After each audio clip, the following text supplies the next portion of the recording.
تمت إبادتهم بالكامل. كل ده حصل باسم بول أتريدس. السلام عليكم ورحمة الله وبركاته. فيلم دون الجزء الثالث على الأبواب، والحلقة دي ما هياش مجرد تحليل لفيلم، الحلقة دي محاولة نفهم شخصية بول أتريدس بطريقة أعمق بكتير، لأن لو السلسلة ماشية فعلا في الاتجاه اللي قصده الكاتب فرانك هربرت فاحنا يمكن نكون لسه في بداية قصة مختلفة تماما عن اللي معظم الناس فاكرينه. قبل ما نبدأ تحليل شخصية بول أتريدس لازم أقول لك على حاجة مهمة. أغلب الناس اللي خرجوا من فيلم دوم بارت 2 خرجوا وهم حاسين إنهم شافوا قصة بطل شاب اتظلم، عيلته اتدمرت، اضطر يهرب للصحراء، وبعد كده رجع اقوى من الاول عشان ينتقم ويغير العالم. القصه دي مألوفه جدا، قصه البطل اللي بيقع وبعدين يقوم وبعدين ينتصر في الاخر. لكن عالم دون مش بسيط كده خالص. في الحقيقه الكاتب فرانك هربرت كان عنده فكره مختلفه تماما عن فكره البطل. هو كتب القصه اصلا كتحذير مش كاحتفال بالبطل، تحذير من حاجه اخطر بكتير، تحذير من الزعماء الكاريزميين ومن فكره الناس اللي بتؤمن ان شخص واحد هو اللي عنده كل الاجابات. النقطة اللي كتير من المشاهدين مش واخدين بالهم منها ان نسخة فيلينوف واضح انها بتمهد لحاجة اكبر، حاجة ممكن تغير طريقة فهمنا للقصة كلها. التريلر الجديد بيبدأ بتايم جامب مرعب، 12 سنة كاملة مرت. بول ما بقاش الشاب اللي بيتعلم، بول بقى الامبراطور. لكن التمن هو اللي هيعمل صدمة فكرية حقيقية للمشاهدين. في ال 12 سنة دول الجهاد الكوني اللي انطلق باسم بول حرق المجرة. احنا مش بنتكلم عن حرب عادية، احنا بنتكلم عن ارقام مرعبة. 61 مليار انسان ماتوا، و90 كوكب تم مسح الحياة من عليهم تماما، و40 ديانة تمت ابادتهم بالكامل. كل ده حصل باسم بول أتريدس. السؤال الحقيقي في عالم دون مش هل البطل هينتصر، السؤال الحقيقي هو ايه اللي هيحصل لما الناس تؤمن بان شخص واحد هو قدرهم ومنقذهم، وايه اللي هيحصل لو الاسطورة نفسها بدأت تكبر لدرجة ان حتى صاحبها ما بقاش قادر يسيطر عليها.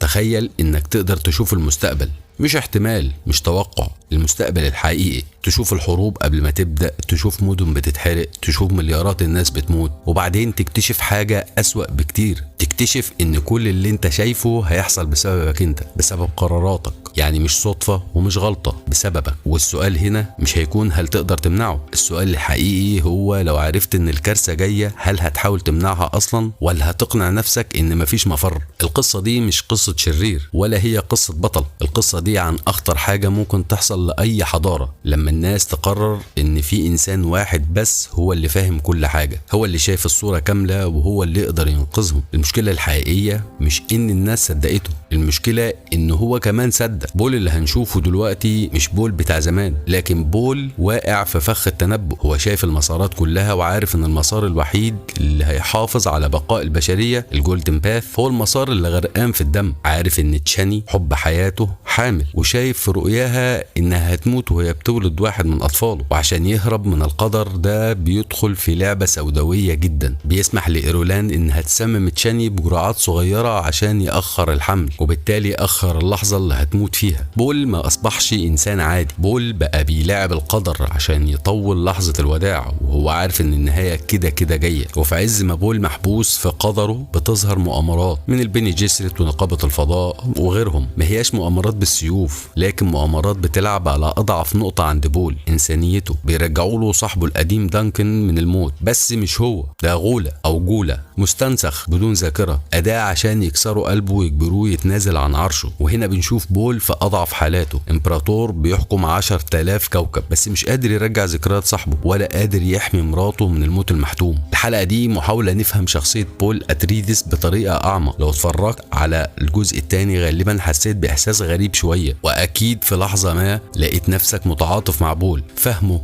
يمكن حتى بتشجعه. وده بالظبط اللي المفروض يخوفك، لان فرانك هربرت كان مقتنع بفكرة خطيرة، ان اخطر لحظة في تاريخ اي شعب مش لما يظهر طاغية، لكن لما يظهر قائد ملهم، قائد شكله طيب، كلامه منطقي، ويبان انه فعلا عايز الخير. لان اللحظة دي الناس بتبطل تسأل اسئلة.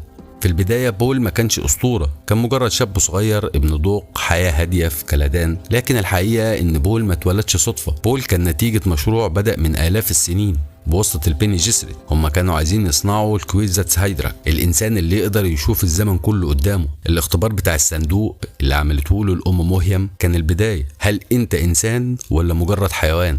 بول اتحمل الألم، لكن في اللحظة دي الأم مهيم شافت في عينه حاجة مخيفة جدا. شافت إنه مش بس قوي، ده خطر، لأن رؤية المستقبل مش معناها إنك تقدر تغيره، معناها إنك بقيت سجين له. وهنا يبدأ السؤال الحقيقي في قصة دون. يعمل إيه إنسان لما يشوف الكارثة جاية ويكتشف إن هو سببها؟ هل هيحاول يمنعها ولا يقنع نفسه إنها حتمية؟ لأن أخطر فخ في التاريخ مش السلطة، أخطر فخ إنك تقنع نفسك إن اللي جاي مش ممكن تغيره. وبول أتريدس للأسف وقع في الفخ ده بكامل إرادته. بول في الجزء الثالث مش مجرد إمبراطور، هو تقريبا بيقود جيوش عقائدية ما بتسألش ليه. أخته عالية بقت أيقونة مرعبة، طفلة بعقل ست عجوزة وبتقود عبادة دينية مخيفة. والفصل الأخير في قصة بول مش عن الانتصار، الفصل الأخير عن التضحية. هل بول هيختار يكون الطاغية اللي بينقذ النوع البشري من الانقراض، ولا هيختار يكون الإنسان اللي يرمي التاج ويهرب للصحراء ويسيب التاريخ يحكم عليه؟ عالم دون بيقول لنا حاجة مرعبة، إن الأساطير ممكن توحد الشعوب، لكن كمان ممكن تولع الدنيا حروب بين مجرات كاملة. وبول أتريدس هو الراجل اللي التاريخ هيذكره كمنقذ وكمسؤول عن موت 61 مليار إنسان.